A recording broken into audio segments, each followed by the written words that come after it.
करने वाला ब्राह्मण तो चले गया, ब्राह्मणी बच्चे के साथ रह रही है।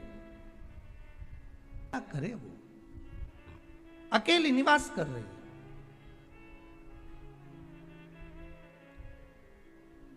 अकेली रह रही है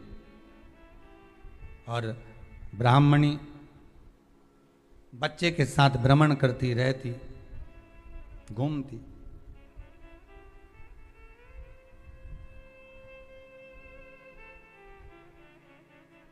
कहीं कहीं दर दर जाकर कुछ भिक्षा को मांग कर लेकर आ जाती, और भिक्षा लाने के बाद में उस भिक्षा को जब लेकर आती तो अपने बच्चे को भी खिलाती और स्वयं भी उसका पान करती।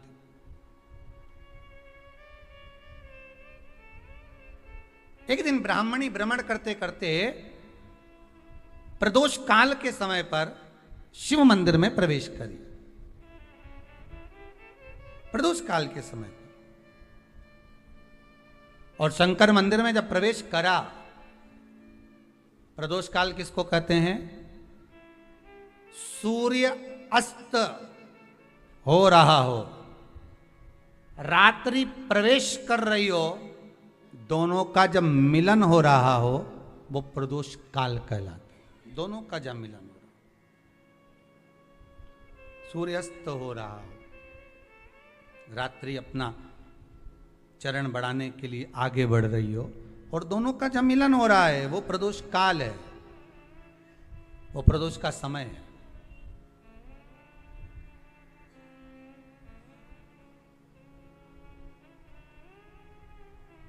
ब्राह्मणी मंदिर में प्रवेश कर रही। जब ब्राह्मणी मंदिर में प्रवेश करी, मंदिर के अंदर पहुंची, प्रदोष काल का समय था, प्रदोष का समय चल रहा था, और प्रदोष काल के उस समय में, प्रदोष काल के उस समय में जब ब्राह्मणी ने देखा कि कोई भगवान की भक्ति में लगा हुआ है, भगवान के रस तत्व में डूबा हुआ है। आज ब्राह्मणी के पास में कुछ पदार्थ नहीं है, अपने बच्चे का पेट भरने के लिए कोई सामग्री नहीं है, और कुछ आस लेके वो प्रवेश करिए, कुछ आस लेकर वो अंदर प्रवेश कर जाती है।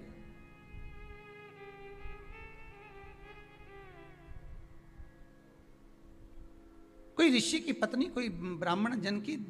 अर्धांगिनी उस प्रदोष के समय पर शंकर का अभिषेक पूजन कर रही थी, भगवान शिव की आराधना कर रही थी, भगवान की भक्ति में डूबी हुई थी। भोला सब दुख का, जिस प्रदोष व्रत का हम वर्णन करते हैं, जिस प्रदोष के दिन का आपको बधाई कल हमने दी थी कि प्रदोष की आपको बधाई हो, प्रदोष शाम का जो समय होता है, प्रदोष काल जो होता है, उसका वर्णन जब हम करते हैं, ये प्रदोष की पूजन का विधान किसने बनाया, ये प्रदोष की पूजन का नियम किसने बनाया, ये प्रदोष की संध्या काल का, प्रदोष के समय का पूजन का विधान कौन बनाया, ये प्रदोष के समय पर एक बेलपत्र चढ़ाने का विधान किसने बनाया, प्रदोष के समय पर एक समीपत्र चढ़ने का विधान किसने बनाया, प्रदोष के समय पर अगर मान लो कोई भिखारी से भिखारी व्यक्ति भी है जो ठेला चला रहा है, उसके पास में खाने के लिए कुछ नहीं है, फटे कपड़े पहन रहा है, उसकी जिंदगी में कुछ भी नहीं बचा और कर्जे में लदालूम हो गया, एक चावल का दाना अगर वो प्रदोष के दिन, प्रदोष काल में शाम के समय पर शंकर के शिवलिंग पर चढ़ा देता है तो 3 या 4 प्रदोष में उसका कर्जा चूकना प्रारंभ हो जाता है। प्रदोष का विधान इतना, ये प्रदोष का वर्णन करा किसने, इतना प्रदोष की महत्वता बताई किसने, कौन करे इतना वर्णन? अगर प्रदोष की महत्वता बताने वाला कोई है, इसीलिए मेरे शंकर भगवान माता सती को लेकर कुंभज ऋषि के यहाँ, अगस्त ऋषि के यहाँ कथा सुनने के लिए गए थे, क्योंकि उनके बराबर कोई शंकर के महत्व को बता नहीं सकता और प्रदोष के महत्व को नहीं बता सकता। सती मैया को प्रदोष का महत्व बताने के लिए शंकर सती जी को लेकर कुंभज बाबा के यहाँ गए थे, अगस्त ऋषि, कि प्रदोष के महत्व को तो जानो सती, तुम प्रदोष के महत्व को तो सती जानो, तुम प्रदोष के महत्व को तो सती पहचानो कि प्रदोष का महत्व क्या होता है, प्रदोष काल का महत्व क्या होता है, प्रदोष के समय का महत्व क्या होता है। जिस समय पर सूरज डूब रहा हो, चंद्र प्रकाशित हो रहा हो, दोनों का मेल हो रहा हो, ना तो पूरा सूरज डूबा है न पूरा चंद्र आया, न पूरा अंधेरा है, न पूरा उजाला है। उस समय को प्रदोष काल कहा गया, उस समय को प्रदोष का समय कहा, प्रदोष काल कहा। अब कई लोग हमसे कहते हैं गुरुजी आप हमको प्रदोष का समय बताया करो कि प्रदोष काल किसको कहते हैं, प्रदोष का समय किसको कहते हैं। अब एक बात हम आप सबसे कहना चाहते हैं, जितने लोग आस्था चैनल पर सुन रहे हैं, जितने फेसबुक यूट्यूब पर सुन रहे हैं और जितने रेवाड़ी की इस पवित्र धरा पर कथा को सुन रहे हैं, आप सबसे एक बात कहना चाहेंगे, अगर हम समय देखकर बताएं आपको कि शाम को 6 बजे, 6:30 बजे, 6:30 पे लेकर 7:30 के बीच में ये समय है, या 5:30 से लेकर 6:30 तक का ये समय है, या हम तुमको बोल दें कि इतनी बजे ये समय प्रदोष काल का रहेगा या इतनी बजे ये समय रहेगा, तो देखिए कभी कभी ठंड का समय आता है तो दिन जल्दी ढल जाता है, कभी कभी गर्मी का समय रहता है तो दिन बहुत लेट ढलता है। इसलिए समय की गणना से मत चलो, आप तो ये अंदाजा लगाकर रखो कि दिन ढल रहा हो, अंधेरा होना शुरू हो रहा, सूरज डूब रहा हो, चंद्र प्रकाशित हो रहा हो, अंधेरा अपना काम कर रहा है, सूरज ढलता जा रहा है, दिन कम होते चले जा रहा है और अंधेरा थोड़ा बढ़ते चले जा रहा है। इन दोनों का जो मिलन का समय हो, अब वो कितनी भी बजे, आप तो बस उसके मिलन का समय निकाल लो, वही समय प्रदोष काल कहलाता है, वही समय प्रदोष। उससे 1000 गुना शिवलिंग में बल की प्राप्ति होती है।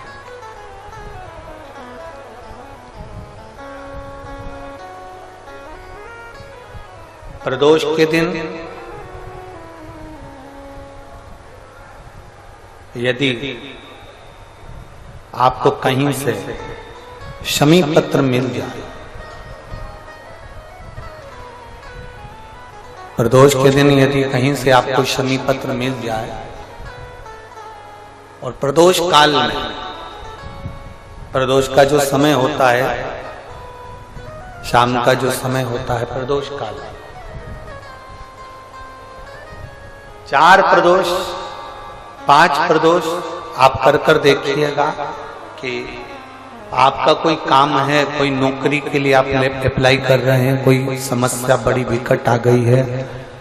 कोई तकलीफ, बड़ा गला पकड़ रहा है बेटा, कोई तकलीफ विकट आ गई है, कोई समस्या विकट आ गई है, प्रदोष के प्रदोष काल में अगर एक शमी पत्र भी आप घर के शिवलिंग को, अब ये करने के लिए आपको मंदिर पे शिवलिंग नहीं जाना, अपने घर में जो शिवलिंग, चाहे वो स्फटिक का हो, पारद का हो, कंकर शंकर का हो, लकड़ी का हो, जो शिवलिंग तुम्हारे घर में, कांच का हो, चाहे वो नर्मदा के कंकर का हो, नर्मदेश्वर हो, पाषाण का हो, जो शिवलिंग, चांदी का हो, सोने का हो, तांबे का हो, पीतल का हो, जो शिवलिंग तुम्हारे,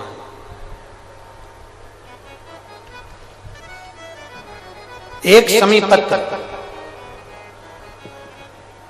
यदि आप भगवान शंकर के शिवलिंग पर समर्पित कर रहे हो और उस शमी पत्र को उठाकर रात्रि को 9:15 की जो एक मुहूर्त होता है, एक समय होता है, जिस समय पर हम अपने मन की बात भगवान शंकर को कहते हैं, पूर्व में भी इसका वर्णन हम कर चुके हैं कथाओं में, उस 9:15 पर वो शमी पत्र को उठाकर एक कागज में, एक कटोरी में उसको रखते हैं। प्रदोष के उस शमी पत्र को अपने पास में रखिए और जिस कार्य के लिए जा रहे हो उसको जेब में ऊपर के भाग में उसको रखकर लेकर जाइए, आपका वो कार्य सफल होकर ही रहेगा, वो रुक नहीं सकता। शमी पत्र में इतना बल होता है, प्रदोष का जो शमी पत्र होता है वो बड़ा बलवान होता है, बड़ा प्रयास करना,